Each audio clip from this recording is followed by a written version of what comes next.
வணக்கம். செல்வகுமாரின் காற்று பகுதிகளுக்கான வானிலை முன்னறிவிப்பு.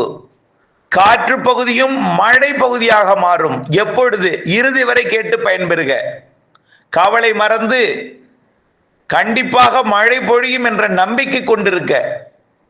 வரக்கூடிய செப்டம்பர் பிற்பகுதி, அக்டோபர், நவம்பர், டிசம்பர், ஜனவரியில உங்களுடைய மழைப்பொழிவு சிறப்பாக அமையும் என்பதை நினைவில் கொண்டு வேளாண் பணிகளுக்கு திட்டமிடுக.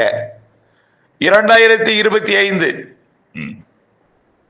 செப்டம்பர் 8 திங்கட்கிழமை அதிகாலை நிலவர ஆய்வறிக்கை.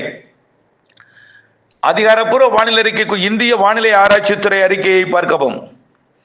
விருதுநகர் மாவட்டத்தில் மழை இல்லை எப்பொழுது பெய்யும் என்று கேட்டுக்கொண்டிருந்தவர்களுக்கு, விருதுநகர் மாவட்டம் அருப்புக்கோட்டை கோவிலாங்குளத்தில் 69 மில்லிமீட்டர் மழை பொழிந்திருக்கிறது. திருச்சுழி 40 மில்லிமீட்டர், காரியாப்பட்டி மற்றும் சாத்தூர், விருதுநகர், சிவகாசி ஆர்டிஓ ஆபீஸ்ல லேசான மழை. இதுல விழுப்புரம், வேலூர், திருவண்ணாமலை, திருவள்ளூர் மழைப்பொழிவு கிடைக்கப்பெறவில்லை. ஆனால் திருப்பூர் மாவட்டத்தில் ஊத்துக்குளி 35 மில்லிமீட்டர் மழைப்பொழிவு, அவினாசியில 10 மில்லிமீட்டர் மழைப்பொழிவு, மேலும் திருப்பத்தூர் மாவட்டம் ஆம்பூர் 15 மில்லிமீட்டர் மழைப்பொழிவு, திருவாரூர் மாவட்டம் Muthupettai sub register office 55 millimetre மழை, நீடாமங்கலம் 25 மில்லிமீட்டர், திருத்துறைப்பூண்டி குறைவான மழை, மேலும் திருச்சிராப்பள்ளி சிறுகுடி 14 மில்லிமீட்டர், தேனி மாவட்டம் சோத்துப்பாறையில் மழை, நீலகிரி மாவட்டம் தேவாலா 26 மில்லிமீட்டர், அப்பர் கூடலூர் 20, மேலும் சிவகங்கை மாவட்டம் திருபுவனம் 10 மில்லிமீட்டர், காரைக்குடி மற்றும் மானாமதுரையும் மழை, ராணிப்பேட்டை மாவட்டம் அம்மூர் அதாவது Walaja railway station 27 millimetre, Palar அணைக்கட்டு,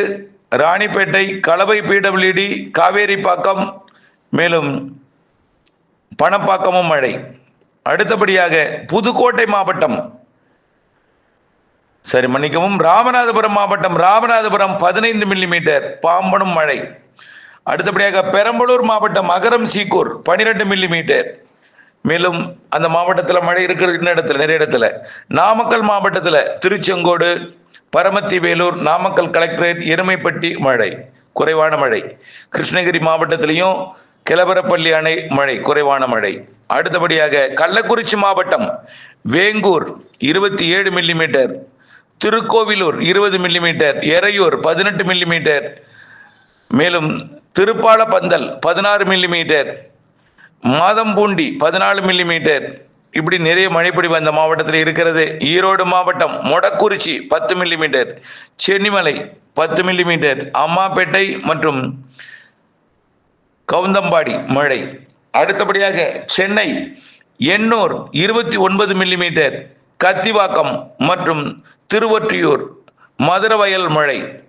செங்கல்பட்டு மாவட்டம் திருக்கழுக்குன்றம் மற்றும் திருப்போரூர் மழை. அரியலூர் மாவட்டம் திருமானூர், ஜெயங்கொண்டம், சுத்தமல்லி அணை, இதெல்லாம் மழை. இன்னும் நிறைய மாவட்டங்களில் மழைப்பொழிவு அறிக்கை கிடைக்கப்பெறல. தஞ்சாவூர் கிடைக்கப்பெறல, மேலும் பல மாவட்டங்கள் கிடைக்கப்பெறவில்லை. கடலூர் எப்பொழுதுமே 8 மணிக்கு மேலே தான் கிடைக்கும். ஆகவே இப்படி மழைப்பொழிவு கிடைக்கப்பெறாத மாவட்டங்கள், மழை பொழிந்த மாவட்டங்கள்லாம் இருக்கிறது என்பதை தெரியப்படுத்த விரும்புகிறேன். சரி, மழைப்பொழிவு எப்படி இருக்கும் என்பதை பார்ப்போம். இன்றைக்கு மழை தாமதமாக நள்ளிரவில் தொடங்கி வடகடலோரம். ஓகே, அடுத்தது நாளை 9ஆம் தேதி காற்று பகுதிக்கு மழைப்பொழிவு கிடைப்பதற்கு சாதகம் இருக்கு, ஒதுக்குதலுடன். பிற பகுதிகளுக்கு நல்ல மழைப்பொழிவு கிடைக்கும். 10, 11 காற்று பகுதிக்கு கிடைக்கும், ஒதுக்குதலுடன். படிப்படியாக ஒதுக்குதல் குறையும். 9, 10, 11 3 நாளில் ஒரு நாளாவது உங்களுக்கு மழை பொழிந்துடும் காற்று பகுதிக்கு. சரி, அப்படியே அதுலயும் பெய்யலையா, கவலையே படாதீங்க. போதுமான அளவு பெய்யலையா, குறைவான மழை பெஞ்சிருக்கா, தூரலோட போனிச்சா, லேசான மழையோட போச்சா, குளத்தை நிரப்பாம போச்சா, பெய்யும். குளமெல்லாம் இப்ப நிரம்பாது, கண்டிப்பா நிரம்பும். செப்டம்பரிலேயே நிரம்பும். அதுபோல புரிந்து கொள்ளுங்கள். அடுத்த நிகழ்வு உருவாகும் பொழுது தென்மேற்கு பருவமழை சாரலாக வரும். அப்போ மேற்கு தொடர்ச்சி மலையிலையும் கணவாய் பகுதிகளிலையும் இருக்கும். காற்று பகுதிக்கு மேகமூட்டத்துடன் கூடிய வானிலையும் லேசான மழை இருக்கும். அடுத்தபடியாக வரக்கூடிய 18ஆம் தேதியிலிருந்து தான் காற்று பகுதிக்கு மழைப்பொழிவு கூட இருக்கிறது. 16, 17 மழை உண்டு. கொஞ்சம் பரவலா பெஞ்சாலும் குறைவான மழை பெய்யும். 16, 17 காற்று பகுதி கண்டிப்பா உண்டு. 16, 17 குறைவாக பெய்யும், பரப்பில் கூடுதலாக இருக்கும். ஆனால் 18ஆம் தேதியிலிருந்து மழைதான். 18லிருந்து அக்டோபர் 18 வரை நிறைய மழைப்பிடிப்பு காத்திருக்கிறது. கண்டிப்பாக அக்டோபர் 18லிருந்து 22க்குள் ஒரு நிகழ்வு, 23லிருந்து 30க்குள் ஒரு நிகழ்வு, 1லிருந்து அக்டோபர் 7க்குள் நிகழ்வு, 8லிருந்து 13க்குள் 14க்குள் ஒரு நிகழ்வு என்று வலிமையான நிகழ்வுகள் 2 இருக்கிறது. சாதாரண நிகழ்வு 2 இருக்கிறது.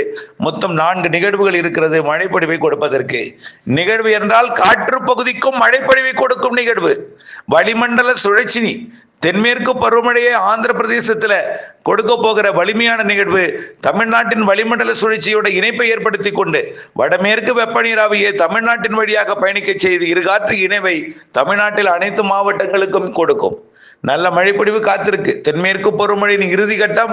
தென்மேற்கு பருவமழை கேரளா கர்நாடகாவிலும் பொழியும். தமிழ்நாட்டில் வளிமண்டல சுழற்சி காரணமாகவும் வெப்பச்சலனம் காரணமாகவும் காற்று பகுதிக்கும் மழைப்பொழிவை கொடுக்கும். கண்டிப்பாக படிப்படியாக காற்று பகுதி என்பது மறைந்து காற்று பகுதியும் மழைப்பொழிவு பகுதியாக மாறிவிடும் என்பதில் எந்தவித எல்லளவும் சந்தேகம் வேண்டாம் வேண்டாம் வேண்டாம். வெயில் அடித்தால் வெயில் அடித்துக் கொண்டே இருக்கும் என்ற ஒரு கவலை உங்களுக்கு இருக்கிறது. அப்படி அல்ல. மழை பெய்தால் மழையே பெய்யும் என்ற கவலையும் ஒரு சில இடங்களில் இருக்கிறது. அறுவடை விவசாயிகள் மட்டும்தான் தற்பொழுது கவலை அடைய வேண்டும். ஏனென்றால் மழை தினசரி இருக்கிறது. இதுல குறிப்பாக 18ஆம் தேதிக்கு மேல் அடுத்த மாதம் 18ஆம் தேதி வரைக்கும் கனமழை இருக்கிறது. காற்று பகுதியும் மழை பொழிவாக மாறும் பொழுது மழை பகுதிக்கு கனமழையாக கொடுக்க தொடங்கிடும். பரவலாகிவிடும் மழை. மழை இல்லாத நாள் இருக்காது. காயவிடவே காயவிடாது. காயவிடாத மழைப்பொழிவு பல்வேறு பகுதிகளுக்கு இருக்கிறது. காற்று பகுதிக்கு ஒதுக்குதலுடன் குறைவான மழைப்பொழிவு கொடுத்தாலும் அடுத்தடுத்த நிகழ்வுகள், அடுத்தடுத்த அமைப்புகள் கண்டிப்பாக எல்லா இடங்களுக்கும் நல்ல மழைப்பொழிவை கொடுக்கும். காற்று பகுதி என்பது ராதாபுரம், தூத்துக்குடி மாவட்ட பகுதி, கயத்தாறு பகுதி மற்றும் அப்படியே ராமநாதபுரம் தெற்கு கடலோர பகுதி, டெல்டாவின் தெற்கு கடலோர பகுதி மற்றும் பாலக்காட்டு கணவாய் பகுதி, பொள்ளாச்சியில் இருந்து மணப்பாறை வரைக்கும் திருச்சி மாநகரம் உட்பட இவைக்கு எல்லாவற்றிற்குமே மழைப்பொழிவு காத்திருக்கிறது. படிப்படியாக மேற்கு நோக்கி மழை முன்னேறும். முதல் நாள் புதுக்கோட்டை கீரனூரில் எடுத்து நேற்று கொடுத்திருக்கிறது. இன்றைக்கு மணப்பாறை, திண்டுக்கல் மாவட்ட கிழக்கு பகுதியில் கொடுக்கும். நாளை அரவக்குறிச்சி உள்ளிட்ட பகுதிகளுக்கு கொடுக்கும். அடுத்தடுத்த நாட்களிலே கண்டிப்பாக 18ஆம் தேதிக்கு மேல் காற்று பகுதியும் மழைப்பொழிவை கொடுக்க தொடங்கினோம். தொடர்ந்து மழை இருந்து கொண்டே இருக்கும். 9, 10, 11 காற்று பகுதிக்கும் மழை உண்டு. ஒதுக்குதலுடன் இருக்கும். குறைவாக இருந்தாலும் ஒதுக்கி இருந்தாலும் தயவு செய்து கவலைப்படாதீர். மழை இருக்கிறது. நம்பிக்கையுடன் இருந்து வேளாண்மைக்கு வானிலை ஆய்வறிக்கையுடன் இணைந்திருந்து அறுவடை விவசாயிகள் வானிலை அறிந்து விவசாயம் செய்திடவும், இடைவெளி அறிந்து அறுவடை செய்திடவும், மழை நீரை சேமித்து பண்ணை குட்டை அமைத்து கைவசம் நீர்த்தேக்கி கவலை இல்லாமல் விவசாயம் செய்ய மழைநீர் சேகரிப்பை அமைத்திடவும் அன்போடு கேட்டுக்கொள்கிறேன். தொடர்ந்து இணைந்திருங்கள். நன்றி.